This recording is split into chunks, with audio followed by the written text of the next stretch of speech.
Live. Hey, everybody. How you doing? Inside the Pylon, first round post-game show. Joined with three of my colleagues, Dave Archibald, who will be with us in a minute, and then two writers or contributors that have had vested interests at the top of the board tonight, and that's Mike Nettle and Nick Filato, both representing I shouldn't say representing the Browns and Giants, but cheering for the Browns and Giants. And Mike, I guess let's start with you. Your impressions of what went on in Cleveland tonight.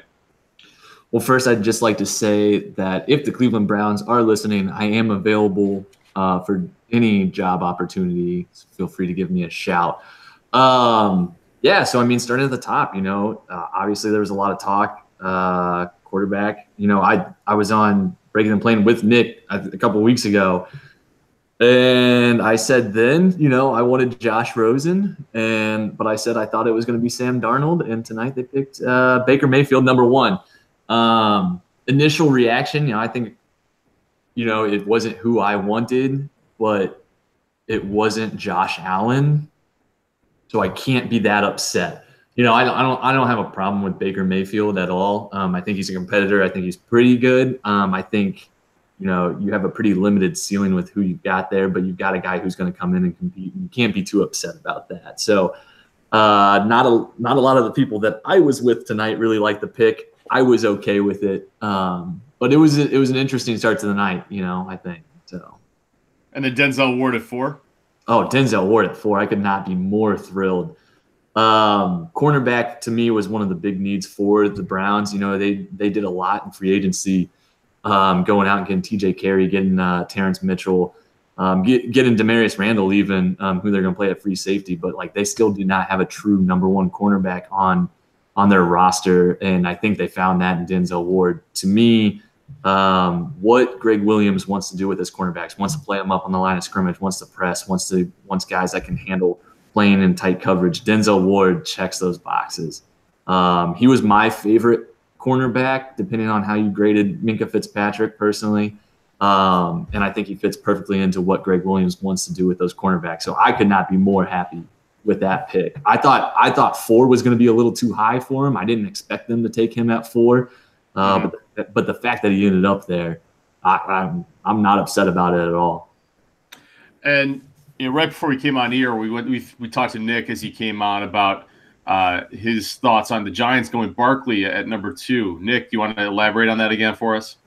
Yeah, so basically it comes down to opportunity cost, and there were a lot of reports coming out that the Giants had a lot of people trying to get to the number 2 pick, and some of them included 2-3 first-round picks. But the Giants were so sold on Saquon Barkley. Just heard a report that came out that Dave Gettleman didn't even field any calls for the number 2 pick. And if you watched the draft, you saw how expedited that process was. The pick was in, I think, the first 3 minutes. It was Saquon. I don't think that's smart, honestly, and I was a little upset when the pick was made. I don't think drafting a running back 2, what is Saquon Barkley right now? The 3rd or 4th highest paid running back in the league in this deep running back class. When you have all these holes on the roster, I don't think it was the smartest move. But with all that being said, Saquon Barkley is going to help this Giants offense significantly. He can run the ball, he can receive out of the backfield, and he helps significantly in pass protection. And we also got to realize that this is going to help the play action game out quite a bit, and Eli Manning has made a pretty good living off that play action game in the past. So those are all the positives. Still, stockpiling picks, man, having multiple first-round picks, getting second and third-round picks with all these great players that we still see on the board right now, Harold Landry, all these guys, Will Hernandez, that would have been ideal for the Giants. Especially when you have the Eagles and the Cowboys in your division, you have to compete against them. But they didn't go in that direction. They went with a running back. To me, I don't think that's the best way to go. But with all that being said, Saquon Barkley is going to look good in blue. And it's the safe pick for Dave Gettleman because the guy's going to rush for 1,400 yards, might receive 400, 500, 600 yards. He's going to put up those stats. And you can look back at this draft and be like, that was a good pick. But wasn't in the long run when you think about the opportunity cost and the things that you could have acquired, you have to be determined, and I'm not sold on that. Well, I'm sure we'll get to this in a little bit. I just think it's funny you talk about the value still on the board at the end of their first round. The three of us were in the same position last year. We started off the coverage on day 2. And we went on and on about the number of players that we had. I mean, that ITP had first-round grades on, that the consensus were there were some first-round players still available at the beginning of round 2. So what was the most, I guess in that vein, what was the most surprising thing that happened to you to the draft tonight? What was the most surprising thing that stood out to you that maybe forced some of those players down the board? So are we talking about early on, or are we talking about just any point in the draft? Because anything that happens early on, like the run on quarterbacks, is automatically going to force everyone down the board a little bit more. I mean, at any point in the draft, I guess. Yeah, well, we talked about Josh Rosen slander before on our podcast, and I never really understood it. He falls, he goes to Arizona, and honestly, I don't think that's the best landing spot for Josh Rosen because he has to compete with the Rams and the 49ers and the Seahawks in that division. But the most surprising thing to me, it was towards the end of the draft, and that was Terrell Edmunds going in the first round to the Pittsburgh Steelers. A lot of people who really make a living off studying the draft had him rated as a low third, early fourth round pick, and he goes at the end of the first when there are a lot of talented players still around, even talented players at that position with Jesse Bates, Justin Reed, Rodney Harrison. I think that's a little ridiculous when you really think about it, but they did their due diligence, and that's the direction that they went in. But that had to be the biggest surprise, that or Marcus Davenport. And, I mean, trading next year's first for a raw pass rusher, that's another thing that really seems a little bit ridiculous to me. As a Packers fan, I would gladly take that first-round pick for next year. And you guys got to comment on your teams. I'll comment real quick. I thought it was a good first day for new general manager Brian Gutekunst from the Packers, and his ability to maneuver the board, very similar to how Ted Thompson did. Not just trading up. I think people thought he was just going to trade up to get maybe a Derwin James or a Minka Fitzpatrick, but actually trading back. And at that point when that happened, I was like, oh, okay, this is getting back to a little bit of the old style of how the Packers have, accumulate picks, more bites at the apple, get more value. And the aggressiveness with pinpointing a team and finding a team of the Seahawks that perhaps wanted to accumulate more picks because they had one pick in the top 100. And in trading back up aggressively to get a guy they had already pinpointed earlier in the draft, and he was still on the board, in Jair Alexander, that's pretty impressive. That's a pretty impressive maneuver on the board. Yeah, and the Terrell Edmunds thing, Nick, that was shocking. And I think that was the Twitter reaction as well. I mean, you have a very, very high level athlete that I think Steelers fans, I don't know at what point you don't give them the benefit of the doubt on guys like that because that they take a risk on. Because I think they're the people making decisions, that front office have built up so much equity with the fan base because of their success that they have that, certain risk level they can take. So that's definitely a surprise. I mean, Rashard Penny was a surprise. You could have won a lot of money in Vegas saying Penny would be the number 2 running back taken off the board. Mike, what was surprising to you there? Yeah, I think the Penny one definitely was one of the big ones. I think that was I thought the Saints may be interested in Davenport. The trading up, I think, was pretty interesting because I assumed it was going to be for Lamar Jackson. But so the first real big surprise for me was the Rashard Penny one. Because we just saw him down in Mobile when the few of us were down there scouting and everything, and it was like, yeah, it was fine, like it wasn't a problem. I think Mike Mayock was kind of puffing him up a little bit on the live coverage tonight, but I was really shocked by that. The Terrell Edmunds one, though, I think was even more surprising because I don't think we even had him on our top 185 for the draft guide. I know Matty Brown, who did his report for the draft guide, and it didn't even make the draft guide because it wasn't the top 185. I think he said he had him like as a 6th or 7th round pick, and so for the Steelers to take him to number 1, yeah, they had to love something. I saw John Ledyard, who's obviously a huge Steelers guy, was saying, he doesn't see this guy as a free safety, and that's they got Sean Davis on their roster, who I personally like a lot. So it's like, where's this guy fitting in at all, period, if he's not going to be the free safety? Because I feel like you've got a pretty good thing in Sean Davis, who you just took in the 2nd round 2 years ago, I think. So I actually, I had kind of started to check Twitter by that point because we're getting near the end of the 1st round and everything. And I hear Edmunds, and I was like, man, I could have swore Tremaine went like a lot earlier in this draft. And then I was like, oh, wait, yeah, Terrell, that's right. There's 2 of them. Did not expect to see him there at all. So, yeah, it was pretty surprising. And I think, again, too, there's so much talent left on the board, and for the top of the 2nd round, Harold Landry, Darius Geis, like all these guys, like I'll be curious to see after the fact. I don't think we'll find out between now and and tomorrow. But what exactly there is, there's a little bit of talk around Harold Landry maybe has an injury that nobody really knows about, but teams found like in the medical checks and stuff like that. A lot of surprising names that are still available there, to where it's like, as a fan, you're like, oh my gosh, like we can get so many of these guys, but then it's like, maybe there's a reason that they're still available at the top of the second. I don't know. It'll be interesting. Unmute your mic there, Jeff.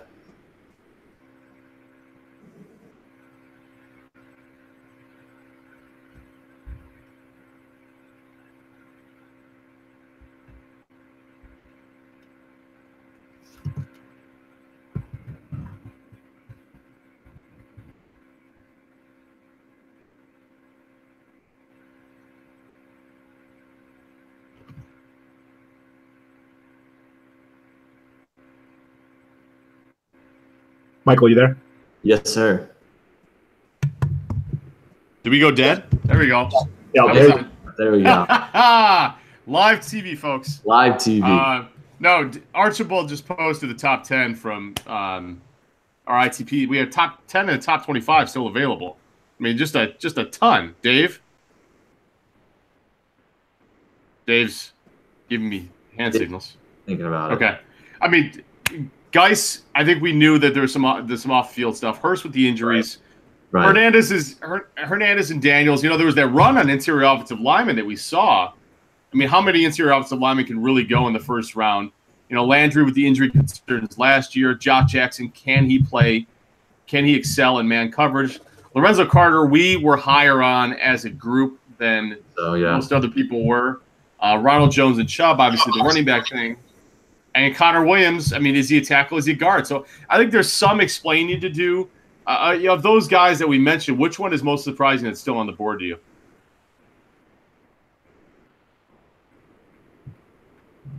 Mike? Oh, sorry. Or Nick?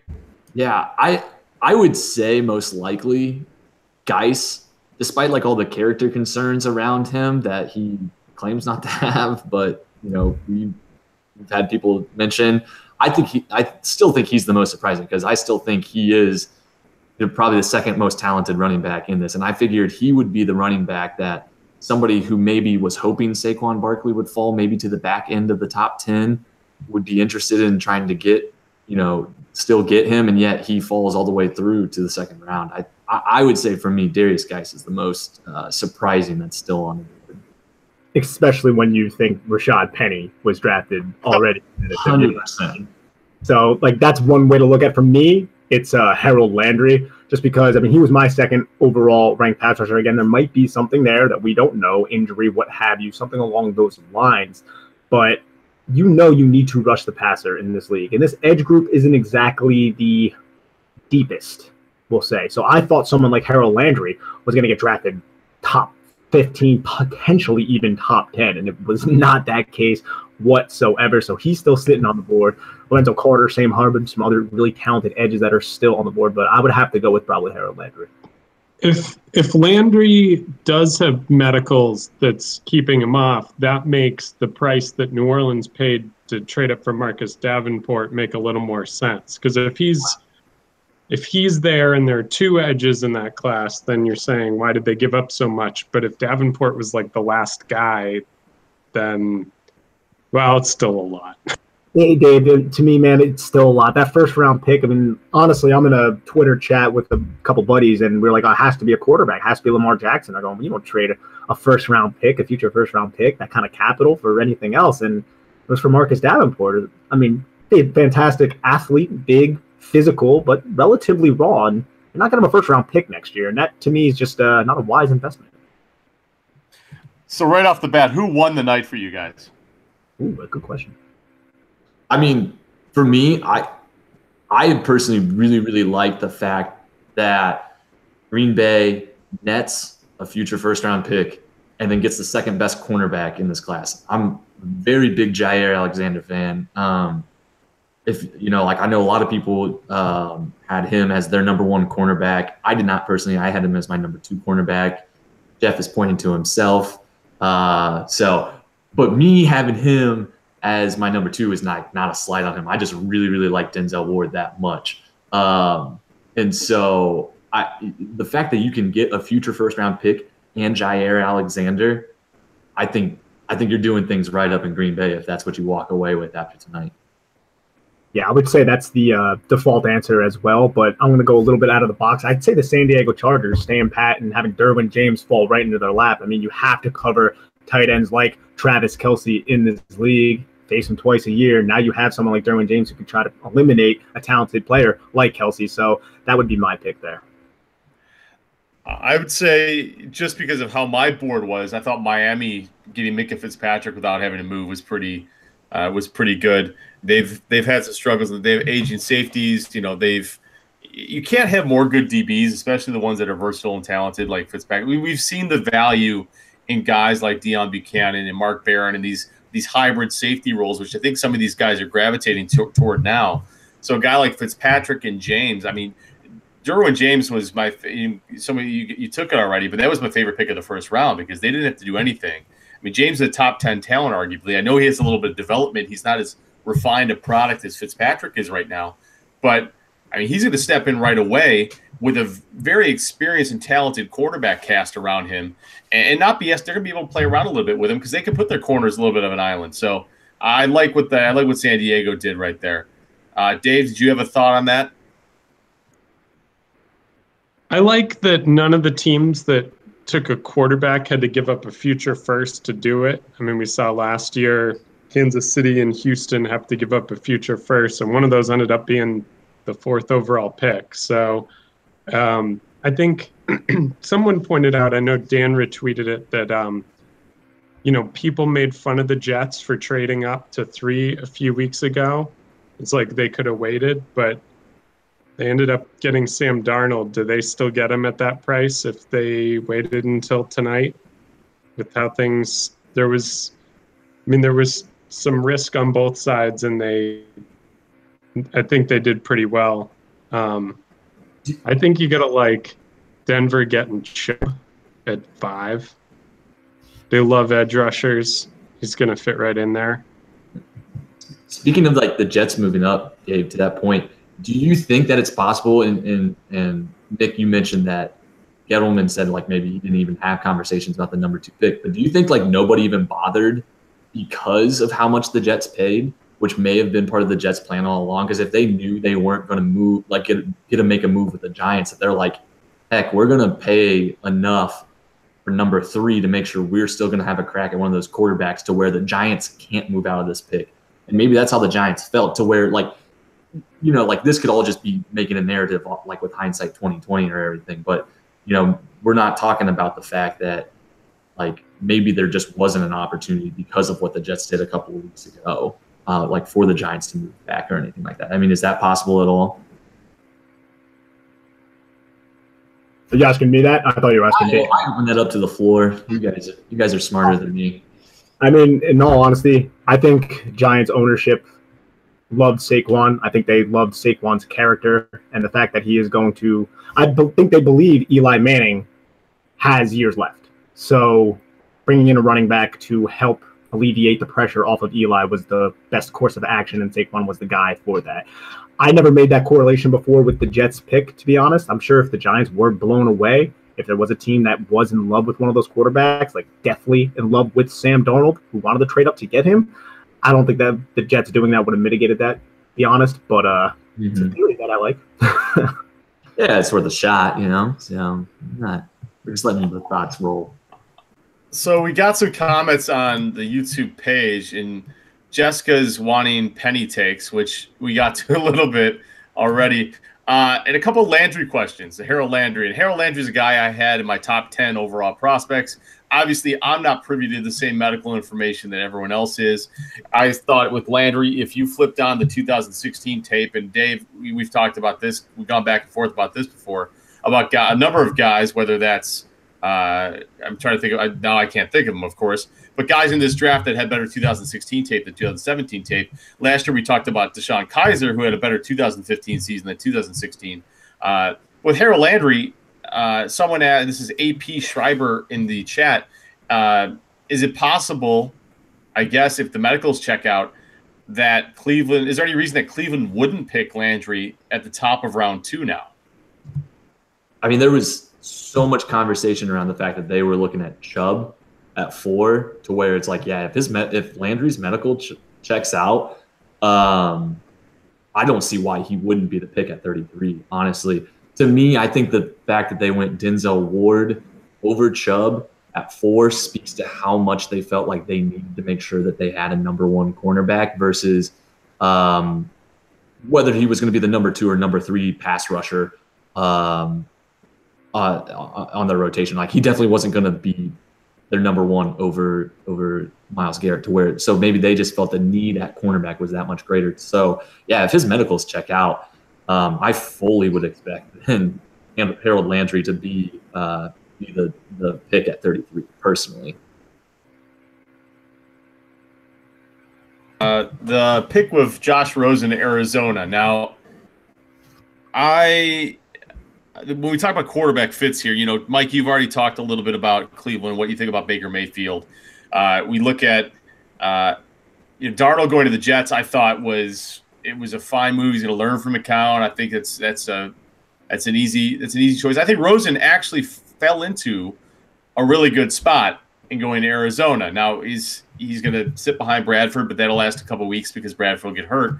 But I think they're gonna bring him along slowly, and I think he's going to be in a position. I think if he's higher up, he's not going to have as much pressure on him. I know he's going to be going against San Francisco and Los Angeles around the up and up in the NFC West, but at the same time, he's 21, 22. He's going to have a number of years in that division, and I think they're going to be able to build the team around him now.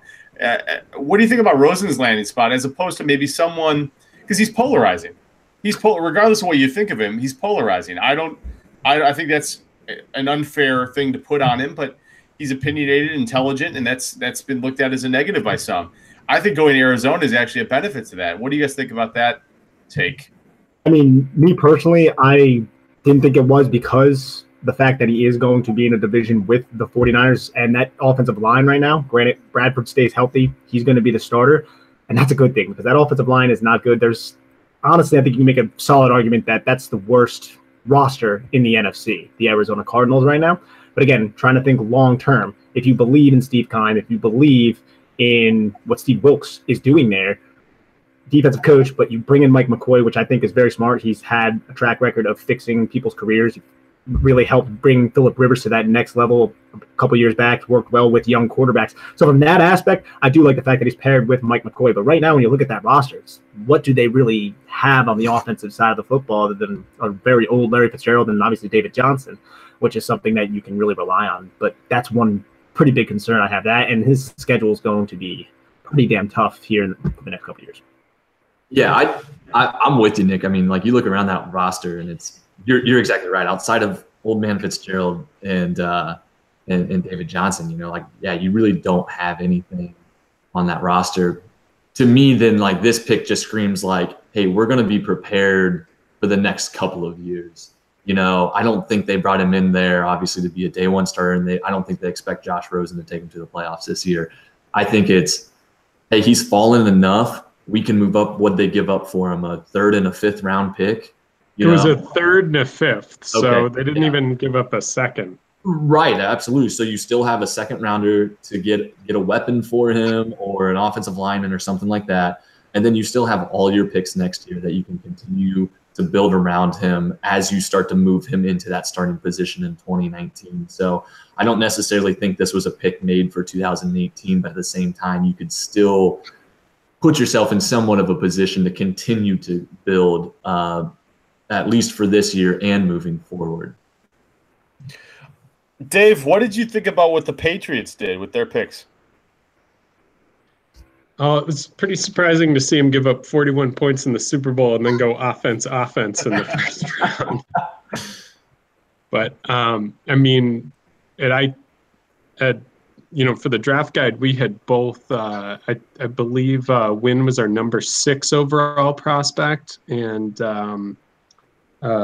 Michelle, I think, was 13th or something. So, I mean, they're two really good players. I think Wynn, it'll be interesting to see if he can play tackle. because they really don't have a spot at guard right now. It'll be interesting to see if they try to put him at left tackle. And I know Dan was high on him there, Dan Hatman. Duke Manyweather likes him there, Jeff Schwartz. So we'll see. He'll end up somewhere. And then Michel is interesting because historically the Patriots have had separate early down back between the tackles guy and a third down pass catching back. And so last year they kind of moved towards more guys like Dion Lewis and Rex Burkhead who could do a little bit of everything.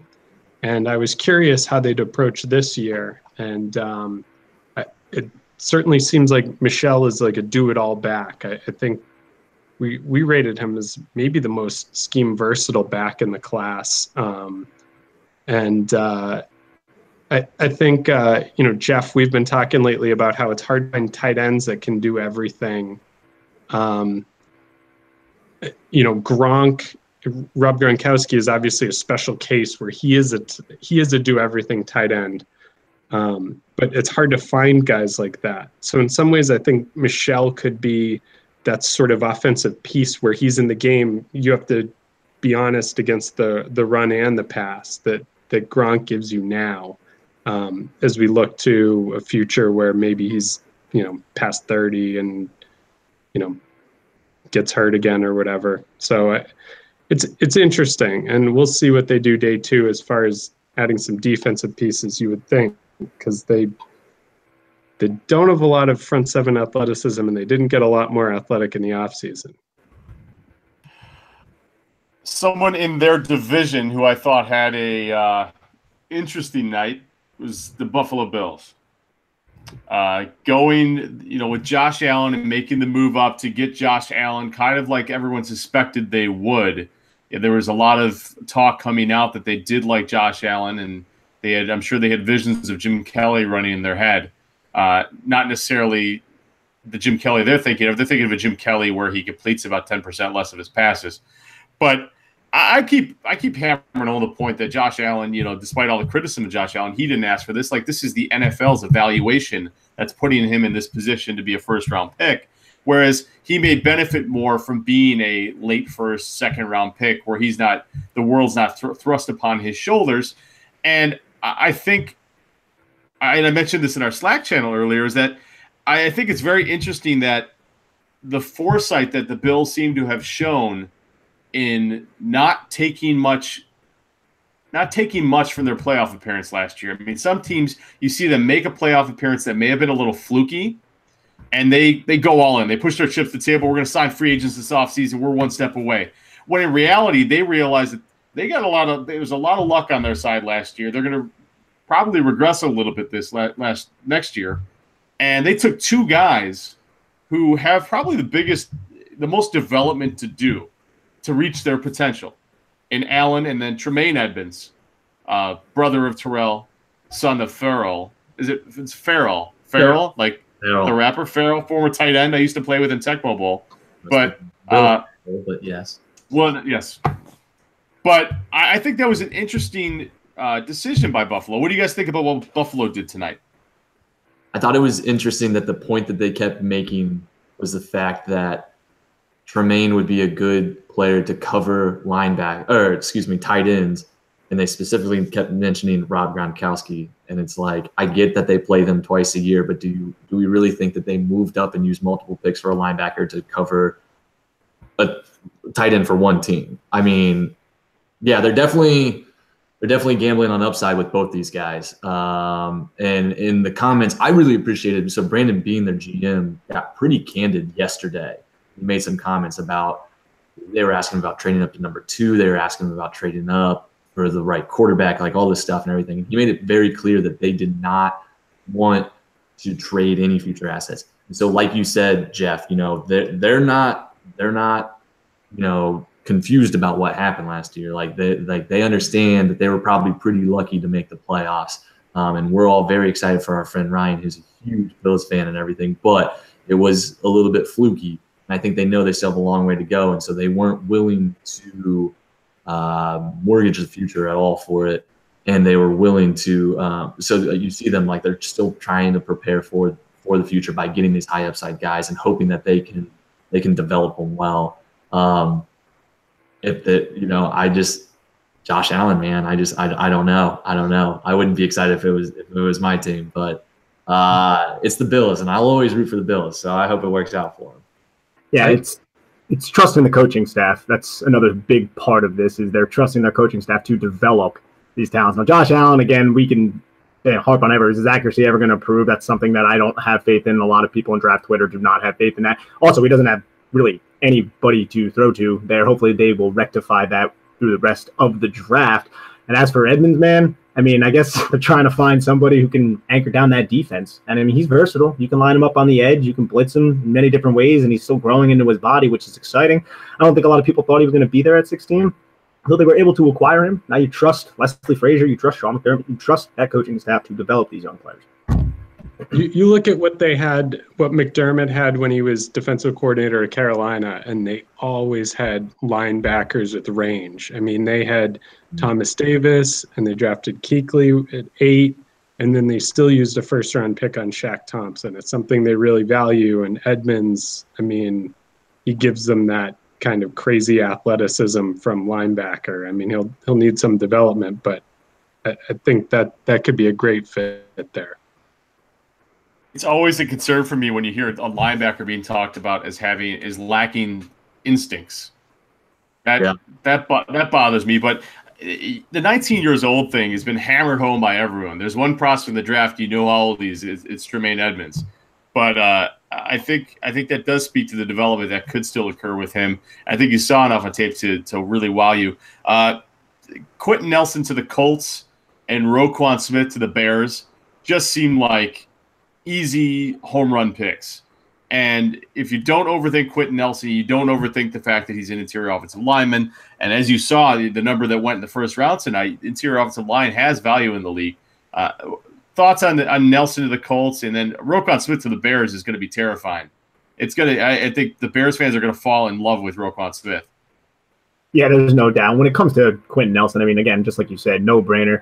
Is Andrew Luck going to ever play? That's a big question we have. But if he does, you need to find a way to protect him. You need to find a way to protect Jacoby Brissett or whomever they throw in at the quarterback position. Jack Newhart has proven not to be able to stay healthy. You got Matt Slauson on the other side getting up there in age. You have Ryan Kelly. Now you compare him with a really solid guard. Remember, Ryan Kelly was really highly guarded coming out of Alabama a couple of years ago. That's an absolute no-brainer. And when it comes to Roquan, man, I mean, I absolutely love that kid's tape. Put him in Chicago. Chicago, you live there, you know they pride themselves on defense, and you just got one hell of a defensive player there, Chicago, and I'm sure you're really happy about that, Jeff.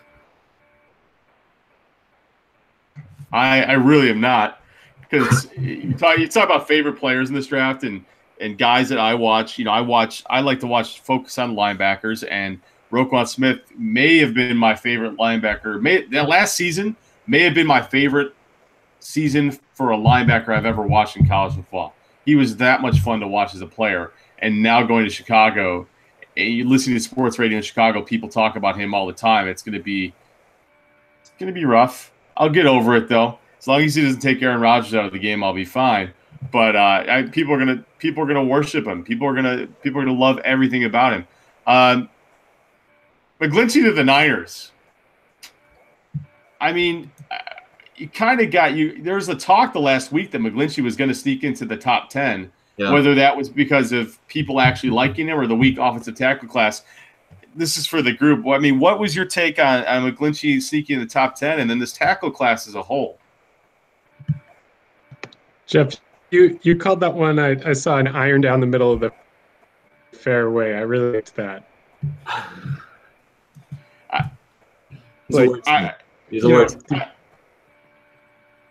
I've watched every game of McGlinchey's career, and I just thought he's good.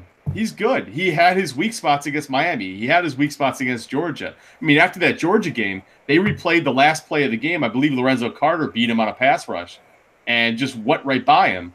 But they got replayed so much that you kind of forgot the good things that McGlinchey has. I mean, he's devastating in the run game, and he's got these long arms with long frame. I think he can still coach up, and very similar to how Joe Staley's built. So I like it, but it just was a good pick. They didn't mess it up too much. They didn't overthink it. It was a need. It wasn't a reach. It was okay. Also, want to say Notre Dame's offensive line coach is now no, that's with Chicago. I'm sorry, we're talking about Niners. Yeah, I jumped in there too early. Damn whiskey. Well, there was talk in Chicago today that McGlinchey was going to be the pick. You think Quentin Nelson would have been if he was there? Well, so it was Quentin Nelson. The hierarchy was Quentin Nelson was what people thought. They thought Quentin Nelson would be gone, and then Roquan Smith with McGlinchey as a possibility and Tremaine Edmonds as a possibility. Those were the ones that people were talking about. And then you had, crazy people calling and saying Calvin Ridley and calling it whatever. But those are the 4 picks that mainly people focused on in Chicago today. So the Raiders. Where do we begin with the Oakland Raiders? Dropping back from 10. I mean, making the deal to pick up some extra capital from Arizona.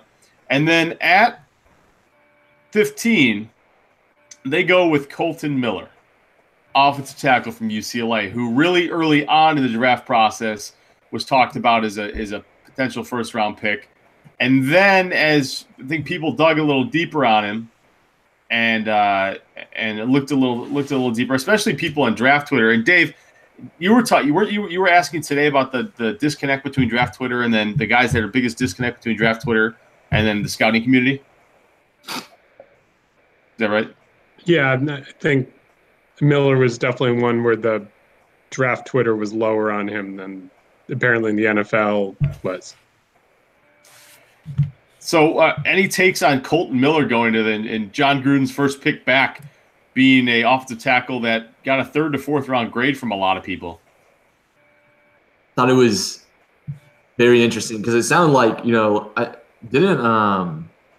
feel like Mayock or somebody, like one of the big name guys, had them going with Kolton Miller at 10th overall, which is really surprising. So obviously, like if you frame it like that, you're like, oh, well, you moved back, you picked up an extra pick, and then you get him at 15. Then what a great deal. I don't personally see it. I'm no offensive tackle expert. I think he's extremely raw. I think people really appreciate his athleticism. For what it's worth, Joe Thomas was doing an AMA on Reddit today. And somebody asked him who his favorite offensive tackle prospect in this draft class was, and he said Kolton Miller. Yeah. So for those not watching at home, Jeff just mouthed the word "wow." So I mean, like I think there's something there, but looking at ours, we had him ranked. I think he was 55th overall prospect. They took him at 15. So like right there, it's not good value. I think it speaks to kind of like what you were starting to allude to there, Jeff, about McGlinchey going in the top 10, and then now Kolton Miller going 15th. That people may just not be that high on this offensive tackle class to where they feel like, hey, we can't wait around till the next round and just hope whoever falls to us is good enough, because it may be that like outside of these top 2, outside of McGlinchey and outside of Kolton Miller, it's a deep drop to where no one's going to be willing to wait. And so maybe they're drafting a little bit earlier, but they're making sure that they're at least addressing that position.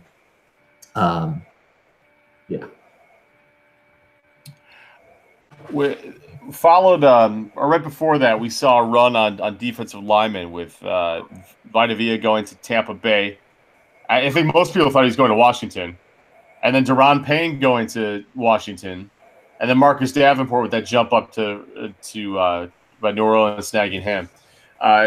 Thoughts on the defensive lineman of Vea and Payne there? It seems like that was need for those two teams, maybe taking precedence over value on the board. I know some people like Vea a lot more. I haven't seen people that as high on Payne as 13 though. Yeah, I mean that's really high. And talking about Vea for a second, talk about a team that really addressed the need. I mean, they run defense sucked last year, and they go out and they couldn't rush the passer. They go out and they beef up that defensive line. They bring in Bo Allen, they get Vinny Curry, they get JPP. Now they draft Vita Vea. And I remember Trevor Sikkema was saying it a while ago that Tampa Bay was rumored to really like Vita Vea and thought it was a little rich in the top 10. They trade out, they still get Vita Vea. I mean, I think that was a really solid move by Jason Light. And then for Daron Payne, I mean, you got Jonathan Allen there. You got that Alabama connection. You're really trying to beef up that run defense. That sucked last year, too. Jonathan Allen dealt with a lot of injuries. So, I mean, Ezekiel Elliott, they like to run the ball in Dallas. Giants just drafted Saquon Barkley. They're going to want to run the football. And you got Philadelphia, who can run the football with, 5 different running backs. They do the committee, and they, do it in a smart way. But you need to stop those guys. And that's kind of, I guess, what they're really building for. By getting all these big dudes, these big, smart Alabama Nick Saban coached defenders on the defensive line, it's going to be hard to run on them, at least in theory. The Redskins going with Daron Payne screamed, we're just drafting position. I think everybody was talking about them going with Vida. I saw multiple people on Twitter yesterday saying worst kept secret in the NFL is that the Redskins want Vida or however we're saying his name. And then he goes a pick before, and then they're like, oh, well, who's the next interior defensive lineman? Daron Payne, he seems good. Let's draft him. I was really surprised. I didn't expect Daron Payne to go top 15 or even top 20 for that matter. So the fact that he went 13, it just felt like they were not expecting Vida not to be there, and then they just kind of panicked and went with the next best defensive tackle to me. New Orleans taking Davenport. Nick, did you write the report on Davenport, or is that someone else in the edge area? I cross-checked them. Okay. What is your is there any sort of way he makes an immediate impact next year? I think you can bring him in on sub packages, but he still needs a lot of development. And he's very, very powerful. We know that, but does he know how to use his hands, how to keep his pad level down, how to utilize leverage and things like that? No, not necessarily. But you're getting a fantastic athlete, someone who does have some maneuverability in space. When you're that big, you think you can mold him. You think you can coach him. Is he going to have to step in right away and play? Probably not. So you can kind of develop him there, especially if they can stay healthy with guys like Alex Okafor and stuff like that on the defensive line. I think what I said in my cross-check, if I'm not mistaken, is he will develop through the first 1/2 to 2/3 of the season, and then he could potentially step in if development goes in a sound direction. And I still kind of believe that, to be honest. But trading a first-round pick for him, I think that's absolutely ridiculous. And Saint fans are going to be really pissed next year when they don't have a first-round pick. But they're a team that is in win now, and that's the way they wanted to go. I think you brought up a really solid point that if Harold Landry is dealing with a significant injury that we don't really know about, they want to get that other edge rusher and kind of not have to worry about it later. So they know they need to get after Cam Newton, Matt Ryan, and Jameis Winston. Did you guys think that was going to be for Lamar Jackson? Yes. Moved up? Yes. Kind of. I thought, I was like, man, that's going to be amazing getting Sean Payton with Lamar Jackson. But I'm like, okay, you're not going to pick somebody. Drew Brees still has some years left. I guess they really are planning for the future. But I'm like, oh, first-round pick they're trading, they have to be going after a quarterback. But I'm dumb, and that's not what happened. I'm right there with you, Nick, so you're fine, buddy. The Saints trade up every single year. Every year? Every year. Yeah. They did it for Kamara last year, too. And at the time, a lot of people were like, this is so unnecessary because they had just signed Adrian Peterson. It worked out for them. So maybe I should give them a benefit of the doubt, but we'll see. They did Von Bell the year before that. They traded a future first for Mark Ingram one year. And every year. They're aggressive. They know their guys, it seems like, and most of those guys have worked out pretty well. John Payton gets his man. I just loved it. We've been pretty straight down the middle here and talking about the picks, but one of my funniest moments of the night was they showed Davenport's highlight package, and the first thing they showed was him just running over a 150-pound tailback. It's not something a 6'7", 265-pound guy is supposed to do. I'm like, yeah, there was no technique to it all. He literally ran into him and then kept running over him as he was on the ground. There was no – it just was – the guy that does those highlight packages, you got to – don't you have to, pump it up a little more with it? Maybe he shows some, nuance. Maybe look at the swim movie using again. No, let's just go with, people are going to be crazed about him, how he ran over a peanut. I don't think the average fan looks at that kind of stuff. They see him running a peanut and they don't, get the context behind what's actually going on. Yeah. I know, Nick. Where's your sense of humor? Come on. We're having fun with it. Come on. It's that bourbon. Two of his sacks were against Rice. Jeez. Well, Rice is pretty good. Rice is pretty good. Are they? Really? Are they? Sorry, Dave. So we need some Leighton Vander Esch takes now. Oh. Because I don't know what broadcast you guys were watching, but I was watching ESPN. I think that's my default. I just go to ESPN because it's what I grew up watching, and it's also nice not to hear Chris Berman all the time. It's also disconcerting in a way. But they spent most of the time talking about what receiver Dallas is going to take. Whether it's there was a Calvin Ridley, DJ Moore, Cortland Sutton argument going on. And then they come up and take Leighton Vander Esch, which is like they're playing it up like, oh, Jerry's using all this time here. He's got his stage. He's going to make a big pick, and then he picks a inside linebacker with medical concerns. Well, any takes on Leighton Vander Esch going to Dallas, especially considering they have Sean Lee and Jalen Smith already there. Yeah, I felt like they didn't keep that secret well because I was hearing Leighton Vander Esch to Dallas for probably the last week or so. It was either him or one of the receivers because after the Dez news. So, I mean, I think it's one of those. He does look like a Dallas Cowboy to me, to be honest. And I guess Sean Lee getting up there in age. I don't know what that necessarily says about Jalen Smith. Like, do they love him? Are they concerned about all the long-term medical issues that he suffers? But they wanted an athletic linebacker to cover some of these tight ends that are in the NFC East. Jordan Reed, Evan Ingram, Zach Ertz, and they got him. Yeah, they must really have a thing for injured linebackers or something. But interesting enough, outside of the Terrell Edmonds pick, the Leighton Vander Esch pick was the lowest value pick compared to our ITP board of the first round. We had him ranked at 69th overall, and he went 19th, so minus 50. That was, again, outside of the Terrell Edmonds, who I did find was ranked 188th, so just missed our top 185. But if you look at that chart too, Michael, we don't have a lot of linebackers ranked highly. So it might have been something where I think the next one available now is Uchenna Nwosu at 94. Correct. You were correct. So they might have felt like they needed to strike while the iron's hot. And I think the receiver class, they can get that later.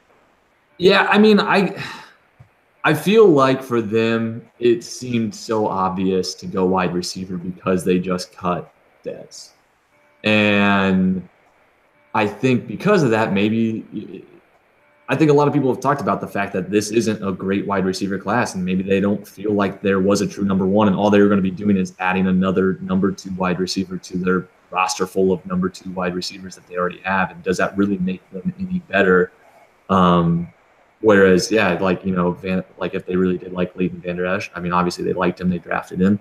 That maybe there's not a spot for him this year, but you do have injury-prone Sean Lee, and you're still not 100% sure about what Jalen Smith is, to where it's like there's probably more opportunities for a guy like LVE versus a Calvin Ridley or DJ Moore or someone like that. So, I mean, I think it's probably a combination of, Dave, I think you're right, compared to our board, that there's not a lot of linebackers of value left, to where it's like, hey, if we want to make sure we address this position, we better just do it now, even if it is a bit of a reach.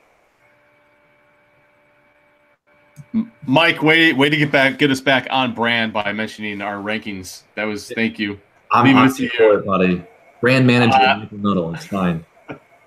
The most intriguing pick of the first round to me was Calvin Ridley dropping to the Falcons, and the Falcons pulling the trigger there. Only because they already seem to have so many weapons at their disposal, but the second receiver position, or that third receiver position, I should say, because Sanu is still there. I have a feeling they're going to be able to do some creative things with Ridley, moving around the formation, taking advantage of his skills as a route runner. Sanu being more the possession type guy, Julio Jones being the go-to, and they're going to be able to do some creative things with Ridley.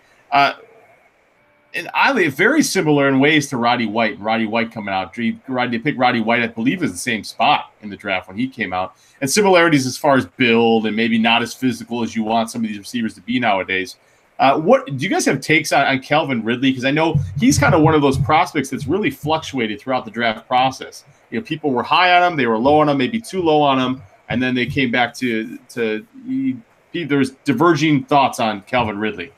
So let's look at it this way. If Calvin Ridley went to the combine and didn't jump, 31 inches, if he jumped like 38 inches and his combine was much better, he doesn't fall to Atlanta, right? So I'm guessing Thomas Dimitroff and that staff who have compiled this team that really does not have a lot of hold on it, looks at it and says, this is a good football player. He's a route runner. He's not even going to be our number one option in this game. He's going to complement Julio Jones and Mohamed Sanu in this offense so damn well that we're not going to pass him up. We're going to surround Matt Ryan with all these weapons, give Sark all of these pieces to play with, and compete in the NFC. And that's what happened. I mean, if I'm a Falcons fan, I'm happy right now.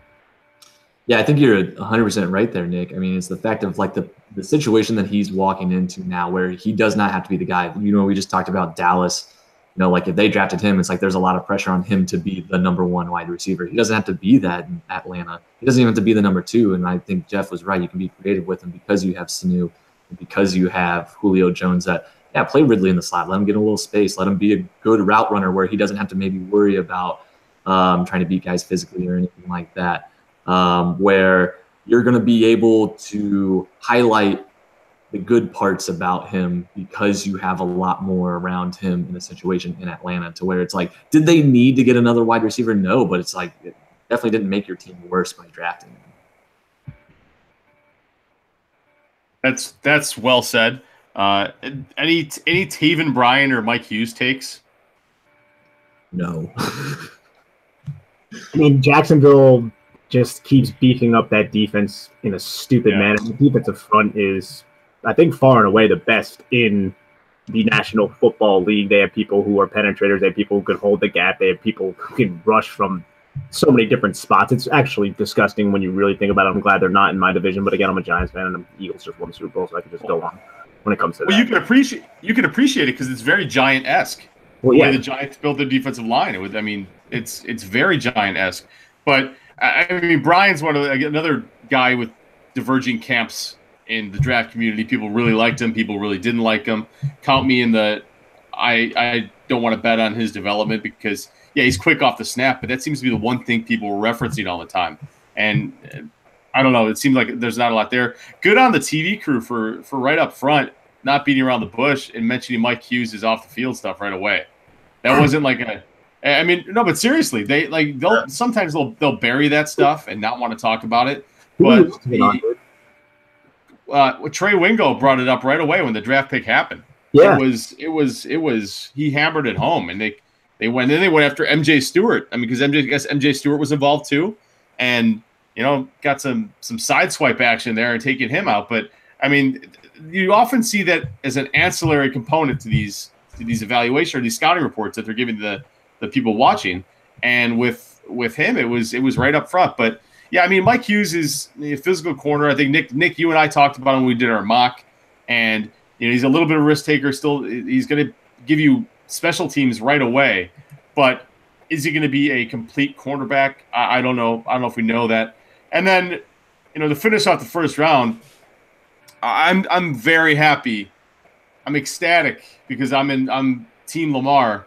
That Lamar got taken in the first round, went to a spot in Baltimore, and I thought it was really interesting. Ozzie Newsome, you thought he thought it was take a tight end. Of course, he takes the tight end as his last pick, and then he almost tries to set them up for the future by taking the next quarterback.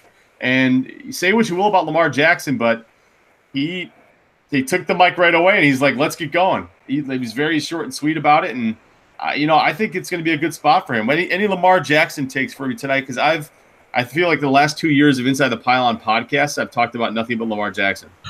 I love it personally. I mean, he lands with the Ravens, but I wanted to bring this up. So if you're really sold on Lamar Jackson being your guy, why did you take Hayden Hurst, an overaged tight end who's solid to good at a lot of different things, but why'd you take him over Lamar Jackson? And what's up with Ozzie Newsome drafting red-headed tight ends? What did Hayden Hurst do to you, Nick? But I'm wondering if you're sold on Lamar Jackson being your franchise, why are you taking this tight end who's probably going to be there later on anyways? I mean, to me, it just You guys not agree with me? Am I off base here? That was my first pick when you got the Lamar. If they really liked Hayden Hurst, I saw a lot of people mocking Jacksonville taking Hayden Hurst.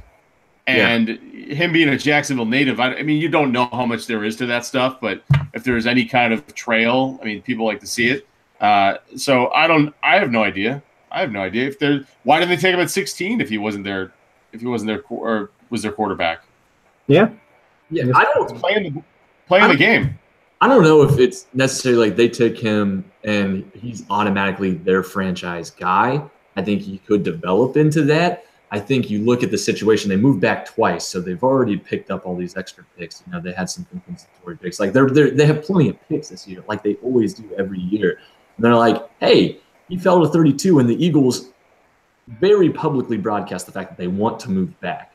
So it's like, let's use one of these extra picks that we already got. We're playing with house money. Let's move up. Let's take him. And it's like, let's see what we can get out of him. Because after Flacco, you don't have anything, so you might as well and get that fifth-year option because, hey, if in 3 years you find out that he is good, you got that fifth-year option that you want to have. So I don't necessarily think you take him with the idea that he for sure is your franchise guy, but he's definitely worth a gamble.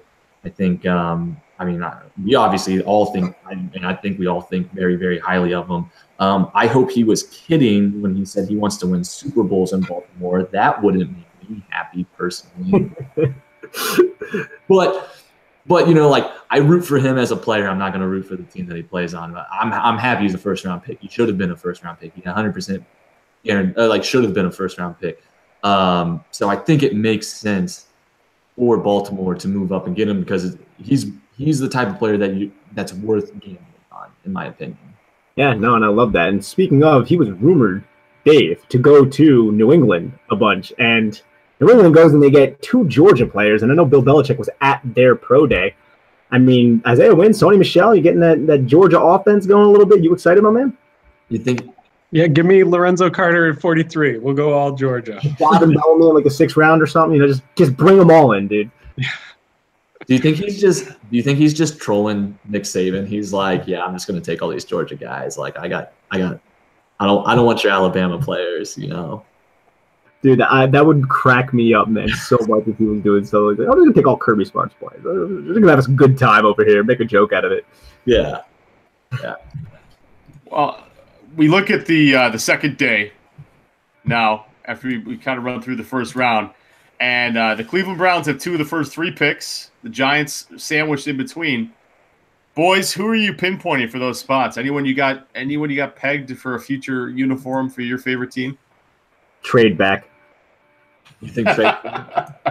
Well, I mean, I just think there's a lot of talent on the board, and I'd be happy with a lot of different people, to be honest. And if we could accumulate potential, maybe like a late 3rd or something like that, get 3 third-round picks, I just think the depth on this roster for the Giants is understated. It's not good. It's not there. Some of these key positions get injured. Look at the top. We've talked about it extensively, Jeff. Look at the top of the roster. You see a bunch of good names, and then it's just a drop-off right there of unproven talent. So you need to bring in as many people to compete for these positions. And that would be my ideal situation. Nick, Gettleman clearly values running backs, and Darius Geis is still available. Yeah, I know. We're going to run some weird wildcat with Darius Geis and Saquon Barkley. Everybody was trying to talk about the Browns taking 2 quarterbacks. We should have been talking about the Giants taking 2 running backs. Wow. Not even going to think about trading back. I don't even care what they're offering us. Doesn't matter. Nick, I think you're 100% right. There's so much talent on this board that I think makes sense for the Giants. I think it makes sense for the Browns to move back. And obviously, in years past, that 33rd pick usually gets a little extra value in it because teams have time to reset their board and get prepared for the second round. That being said, given the fact that the Browns, I can make it make sense in both ways. The fact that the Browns have 33 and 35, it's like, yeah, go ahead and trade 33 because you have 35. But at the same time, it's like, hey, why not go ahead and snag 2 of these really good players that you did not expect to be there? And so I mentioned it earlier. It's like if Harold Landry really is okay medically, I don't see why he's not the 33rd pick. And then running back to me is not a huge need, but if Darius Geis doesn't go to the Giants unless they're trying something new, he makes sense at 35. Why would you not take that chance? I don't, even if they plan to extend Duke Johnson. I don't know how you pass up a talent like that. But no, man, that's a great point. I mean, if you just look up and down the Giants roster right now, name a position group that, other than running back right now, that you wouldn't be happy with taking a player from it, to be honest. So I look at like Harold Landry. I look at Connor Williams or Will Hernandez or somebody who can solidify that offensive line. And that's the identity. If they want to run the football, if they want to protect Eli Manning, you get that offensive line solidified, so you could be able to utilize Saquon to his maximum potential. That would be ideal. But then you have your secondary issue. Janoris Jenkins, one roll of the ankle. Eli Apple's your number one corner. You have no idea what you're getting. And then who do you have after that? You let guys like Ross Cockrell walk out the door. And I was upset about that as a Giants fan. That's the state of the Giants secondary right now when it comes to the corner position. And that's one of the big reasons why I wanted to trade back, because especially in James Betcher's defense, he runs a lot of man coverage, a lot of cover one, brings a lot of pressure, schemes a lot of blitzes, 6-man, stuff like that. He's not going to be able to do that with this personnel. Just not. It's angry Nick Filato, everyone. Angry Nick Filato. Getting after it. I mean, Cleveland, if they went Geis and Landry, I'm looking at my own board, and they would have 4 of my top 16. Can't be upset about it, Jeff. That's insane. That's insane. So, couple other questions before we wrap up for the night and get ready for day number 2. When do you think they told Hugh Jackson what the pick was? When did people start finding out that it was Baker Mayfield? About 8 o'clock this morning. So I'm going to guess 7:55. 7:55 this morning, I think. So you think it was before? You don't think? Don't you envision Hugh Jackson as having like a flip phone with no internet access, and he's like puttering around the offices? He doesn't know what's going on around him. We always joke, like when they show him on the sidelines and he's got his headset and he always acts like he's like trying to fix something. And it's like, it's not actually hooked up to anybody. He's just said like they gave him that to make him feel good. And he's like not actually connected to anybody at all. So same thing with the flip phone thing. That's okay. That's definitely one question I had for the night. Josh Rosen has already come out and said that he's pissed and that teams made 9 mistakes before him. And I just want to say, Josh, I mean, there's teams that weren't going to take a quarterback, my man. Yeah. But there were other teams that traded out of spots where they could have taken it. So probably. Damn it, you and your logic, Arch. Come on. Don't let logic get in the way of a good narrative, Jeff. You just plug forward with this. If you had to pick one of these players that is in the best position to make an immediate impact next year, who is it? And I'm talking about maybe there's positions you're gonna get playing time, you're gonna put up numbers. Maybe the one that's gonna have the most impact on their team's performance. I mean, wouldn't it be Will Hernandez or Connor Williams or someone like that you can kind of just? Oh, I'm talking about players that have been selected already in the first round. Gotcha. Looking at all these picks, I think most likely I would have to say Bradley Chubb at the Broncos, because he's going to get paired with Von Miller. He's going to have a lot more opportunities to get like one-on-ones and shine a little bit more where he's not going to be the focus. It's tough to say, but Quentin Nelson, I don't know how he doesn't make the Colts better. I mean, like they needed help on the offensive line, so he makes sense. And then finally, Derwin James for the Chargers. I mean, I think he's going to, again, get to be used in a lot of different ways to where like he's going to get every opportunity to make an impact next year, I feel like. Yeah, and I mean, Saquon Barkley is going to have a big impact with the Giants. He's going to be out there all 3 downs. He's going to be playing, so that's another player that you have to consider.